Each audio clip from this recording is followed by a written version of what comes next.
কেমন আছো দাদা দিদি? আবার ফিরে এলাম আমাদের পরের আরেকটি ভিডিও নিয়ে। এই ভিডিওতে আমরা ক্লাস 12-এ উঠতে গেলে যে মিনিমাম মেজারিং ইনস্ট্রুমেন্ট গুলোর দরকার হয় তার সম্বন্ধে আমরা কথা বলবো। ক্লাস 12-এর সবার আগে বলে দিই, আমাদের ক্লাস 12-এর একটা বিরাট পোর্শন রয়েছে কারেন্ট ইলেকট্রিসিটি রিলেটেড, মানে কারেন্ট রিলেটেড। যেমন প্রথম চ্যাপ্টারটা আছে ইলেকট্রোস্ট্যাটিক, তারপরের যে চ্যাপ্টারটা আছে সেটা কারেন্ট ইলেকট্রিসিটি, তারপরের যে চ্যাপ্টারটা আছে সেটা হলো ম্যাগনেটিক এফেক্ট অফ কারেন্ট, তারপরের যে চ্যাপ্টারটা আছে সেটা হলো induction and alternating current. So current related একটা হিউজ পোর্শন আমাদের ক্লাস 12-এর সিলেবাসে, ফিজিক্স সিলেবাসে রয়েছে। যেগুলো কারেন্ট রিলেটেড মেজারমেন্টের জন্য আমাদের শিখতে হবে আমাদের কোন কোন ডিভাইসটা প্রচন্ড ভাবে দরকার। তো আমরা প্রথমেই বলি 3 রকমের ডিভাইস আমাদের কাছে মেন দরকার, যার প্রথম ডিভাইসটার নাম গ্যালভানোমিটার। এবার প্রশ্ন হলো গ্যালভানোমিটার কি করে? গ্যালভানোমিটার কি কিছু মেজার করতে পারে, কিছু মাপতে পারে? না, গ্যালভানোমিটার এমন একটা ডিভাইস যে ডিভাইস কোনো কিছু মেজার করতে পারে না। গ্যালভানোমিটারের ক্ষেত্রে যে কথাটা সবচেয়ে ইম্পর্টেন্ট এবং সবচেয়ে অ্যাপ্রোপ্রিয়েট হবে সেই কথাটার নাম হলো ডিটেক্ট। তো গ্যালভানোমিটার কিছু মেজার করতে পারে না, গ্যালভানোমিটার ডিটেক্ট করতে পারে। কি ডিটেক্ট করতে পারে? একটা সার্কিটে কারেন্ট আছে কি নেই, একটা সার্কিটে কারেন্ট বেড়েছে না কমেছে, একটা সার্কিটে স্যার কারেন্টের ডিরেকশন চেঞ্জ হয়েছে কি হয়নি। কিন্তু যদি জিজ্ঞেস করে ভাই কারেন্টের ভ্যালু কত, গ্যালভানোমিটার বলবে আমি জানি না। যদি বলে ভোল্টেজের ভ্যালু বলো, গ্যালভানোমিটার বলবে আমি জানি না। কারণ গ্যালভানোমিটার তো আগেই প্রথমে বলে দিয়েছে যে আমি ভাই কিছু মেজার করতে পারবো না, আমি ডিটেক্ট করে বলতে পারি তোমার কারেন্ট, তোমার ভোল্টেজ তোমার সার্কিটে আছে কিনা, কিন্তু কারেন্ট কত, ভোল্টেজের ভ্যালু কত, না স্যার আমি মাপতে পারবো না। তাহলে মাপবে মাপার জন্য আমরা আমাদের সেকেন্ড ডিভাইসকে ইন্ট্রোডিউস করব। অবশ্যই তোমরা জানো তার নাম অ্যামমিটার। এই অ্যামমিটার দিয়ে আমরা কি মেজার করি? এই অ্যামমিটার দিয়ে আমরা কারেন্ট মেজার করি। তার মানে গ্যালভানোমিটার যেটা মেজার করতে পারলো না সেটা অ্যামমিটার মেজার করে দেবে। এবার যদি বলে যে অ্যামমিটারকে জিজ্ঞেস করলাম ভাই তুই কিভাবে কানেকশনে থাকবি, অ্যামমিটার বলছে আমি সব সময় সিরিজ কানেকশনে থাকবো।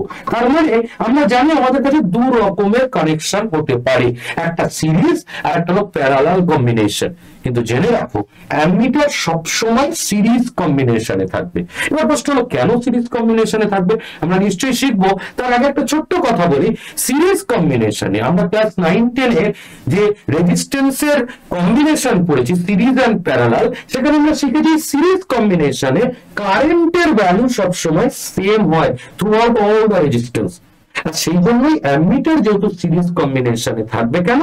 কারণ কারেন্টকে মেজার করতে হবে ওকে। এবারে যদি বলি ভোল্টেজ মেজার করবে কি, ভোল্টেজ মেজার করার জন্য যে আসছে সে হলো আমাদের তার। কারণ আমরা অলরেডি বলেছি আমাদের 3 রকমের ডিভাইসকে চিনে নিতে হবে। প্রথম তো গ্যালভানোমিটার হয়ে গেছে, পরেরটা অ্যামমিটার হয়ে গেছে, এবার যে ডিভাইসটা আমরা শিখতে যাচ্ছি সেই ডিভাইসটা হলো ভোল্টমিটার।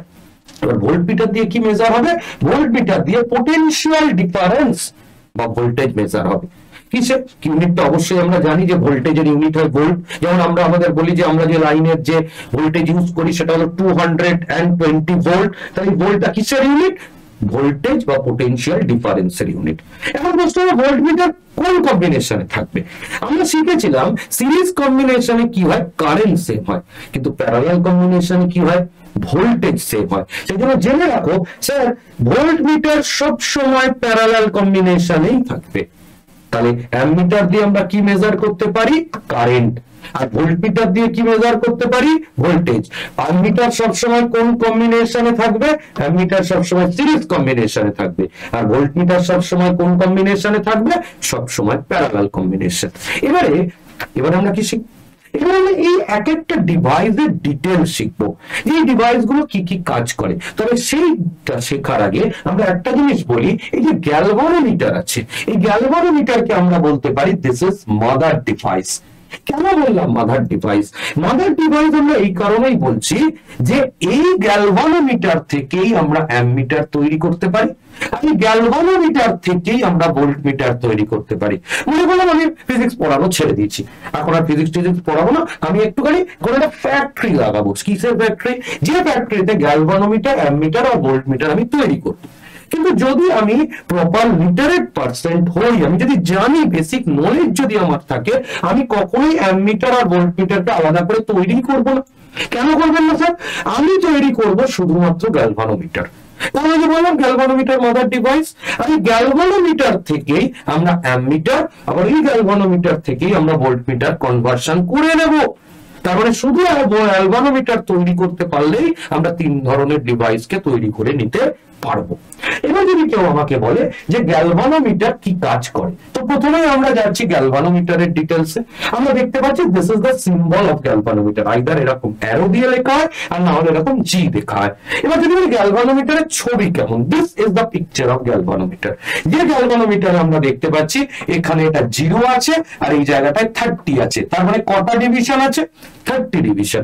আবার এদিকেও কত লেখা আছে? 30। যখন কোনো কারেন্ট গ্যালভানোমিটারের মধ্যে দিয়ে যাবে না তখন এই পয়েন্টারটা এই 0-তে বসে থাকবে।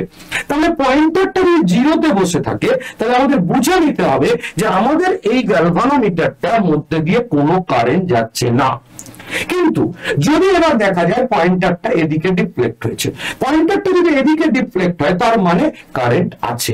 তার মানে উইথ নো ডিফ্লেকশন কারেন্ট নেই, ডিফ্লেকশন হলে কারেন্ট আছে। আর এদিকে 30 এদিকে 30, তাই জন্য আমরা বলতে পারি এটা 30 ডিভিশনের গ্যালভানোমিটার। কিন্তু এটা ছাড়াও আরেকটা গ্যালভানোমিটার পাওয়া যায় যেখানে 50 ডিভিশনও কিন্তু থাকে। তার মানে বলতে পারি এই সেকেন্ড যে গ্যালভানোমিটারের ছবিটা আমরা দেখছি এর অ্যাকিউরেসিটা অনেক বেশি। এবার একটা জিনিস লক্ষ্য করে দেখো, এখানে যে জি লেখা আছে এই জি এর নিচে একটা দাগ দেওয়া আছে। এখানে যে গ্যালভো বলে লেখা আছে তার নিচেও একটা এরকম দাগ দেওয়া আছে। তো অনেকে বলতে পারে এটা কি কোনো স্টাইল, এটা কোনো কায়দা করে করা আছে? একদমই না। যদি জি এর নিচে এরকম দাগ দেওয়া থাকে একে বলা হয় ডিসি গ্যালভানোমিটার। কারণ আমরা 2 রকমের কারেন্ট পেয়ে থাকি। একটা কারেন্টকে আমরা বলতে পারি এসি কারেন্ট, আরেকটা কারেন্টকে আমরা বলতে পারি ডিসি। তো এসি মানে অল্টারনেটিং কারেন্ট আর ডিসি মানে আমরা বলতে পারি ডিরেক্ট কারেন্ট। তাই যদি কোথাও জি এর নিচে এরকম একটা আন্ডারলাইন থাকে বলবো এটা ডিসি গ্যালভানোমিটার। আর যদি কোথাও জি এর নিচে এরকম একটা ওয়েভের মতো থাকে তখন তাকে আমরা বলবো ইট ইজ এসি গ্যালভানোমিটার। তারপরে আমরা বলতে পারি গ্যালভানোমিটার 2 রকমের হতে পারে, একটা এসি একটা ডিসি। আন্ডারলাইন থাকলে কি হবে? ডিসি। আর যদি এরকম একটা ওয়েভের মতো সাইন থাকে তাহলে বলবো এটা এসি গ্যালভানোমিটার। তাহলে আমরা গ্যালভানোমিটারের ডিটেইলস দেখলাম। আমরা 2 রকমের গ্যালভানোমিটার দেখতে পেলাম। একটা গ্যালভানোমিটারে দেখতে পেলাম 30 ডিভিশন আছে, আর একটা গ্যালভানোমিটারে আমরা দেখতে পেলাম 50 ডিভিশন আছে। এবার যদি কেউ বলে যে আমাদের কাছে অ্যামমিটার ক রকমের হতে পারে, অ্যামমিটার অনেক রকমের হতে পারে। কেন? কারণ আমরা কারেন্টকে যদি মিলি অ্যাম্পিয়ারে মেজার করি তখন বলবো মিলি অ্যামমিটার, যদি মাইক্রো অ্যাম্পিয়ারে মেজার করি তাহলে বলবো মাইক্রো অ্যামমিটার। আবার যদি আমরা শুধু অ্যাম্পিয়ারে মেজার করি তখন তাকে আমরা বলবো শুধু অ্যামমিটার। কিন্তু এই অ্যামমিটার আর ভোল্টমিটার জানার আগে আমাদের যেটা জানতে হবে সেটা হলো প্রথম কথা what is least count, second কথা what is range, and third sir what is zero error. এই 3টে জিনিস জানা আমাদের জন্য প্রচন্ড important before moving to the details of ammeter and voltmeter. তাহলে অলরেডি আমরা গ্যালভানোমিটার দেখতে পেলাম, আমরা 2 রকমের গ্যালভানোমিটারের ছবি দেখতে পেলাম, আমরা বললাম যে গ্যালভানোমিটার এসি এবং ডিসি 2 রকমের গ্যালভানোমিটার হতে পারে। এবং এবার আমরা বলবো যে কারেন্টকে মেজার করার জন্য আমরা কিসের ডিটেইলস দেখবো? অ্যামমিটারের ডিটেইলস। আর ভোল্টেজকে মেজার করার জন্য আমরা কিসের ডিটেইলস দেখবো? ভোল্টমিটারের ডিটেইলস। কিন্তু যা দেখবো সেটা নেক্সট ভিডিও, আজকের জন্য এখানেই। তো নেক্সট ভিডিওতে ফিরে এসে আমরা দেখবো অ্যামমিটার এবং ভোল্টমিটারের ডিটেইলস, বাট সেটা দেখার আগে আমরা দেখবো what is least count, what is range, what is zero error. তাই আজকের জন্য এই অবধি, দেখা হবে নেক্সট ভিডিওতে। Thank you. দাদা দিদি আমাদের ভিডিও কেমন লাগছে সেটা আমাদের অবশ্যই জানো।